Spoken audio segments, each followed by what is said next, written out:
तिहिड़ी town hall ठारे रंग प्रकाशनी रे उन्मोचन उत्सव रे जोग दैछंती विभिन्न कवि, साहित्यिक, गाल्पिक, उपन्यासिक एवं साहित्य व कविता प्रेमी पिलाठारू बुढ़ा आबाल वृद्ध वनिता देवीकिशोर दास को तुठ पथर कविता उन्मोचन को चातक परी चाहि बसिथिले। देवी सार पेशारे शिक्षकता करिबा सहित ओडिशार अगणतिक पाठक पाठिका मानक पई आगुरु मध्य बहु कविता भेटी दैछंती। एसबुरे आगुरु हिंदी अनुवाद करुथिले। करोना काल पाखरु एही संलाप को ओडिया भाषा रे वर्णित करी ओडिया जाति पई एक नूतन आशर आलोक नुआ प्रतिभा मानक पई आजिर युव समाज पई पालटिछंती उदाहरण।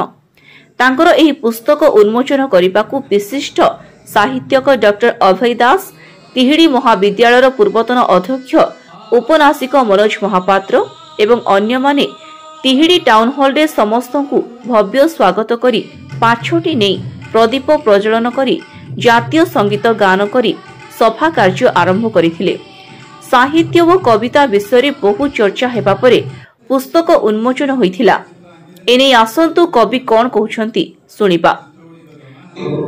देवकिशोर दास मु वर्तमान पेशा रे शिक्षकता करे। गवर्नमेंट हाई स्कूल तिहिड़ी, सरकारी उच्च विद्यालय तिहिड़ी रे मु शिक्षक अछि, सहकारी शिक्षक अछि। आ पूर्व भारत प्रधान शिक्षक थी। मोर पेशा हे तो शिक्षकता हो पारे, किंतु मोर निशा अन्य किछि। ता भीतर कविता लिखा हूँ गोटे निशा। कविता भाव प्रवणतार उद्रेक हुए।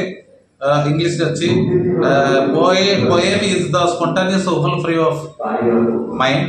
तेणु जिते माइंड ओवरफ्लो हुए सेतेबेले भाव प्रवणता शब्दर रूप नहीं बाहर को आसे। तेणु बेले बेले निरुला अनेक कथा जोटा कि भावना है आसे ताकू मु लिखि पकाए। एमती मु योरकोट लिखुली। मोर पाखापाखि 5000 छोट छोट कविता थिला। तापरे मु ओडिया को आसिली, कारण ता पूर्व सब मु हिंदी लिटरेचर रे मु काम करे।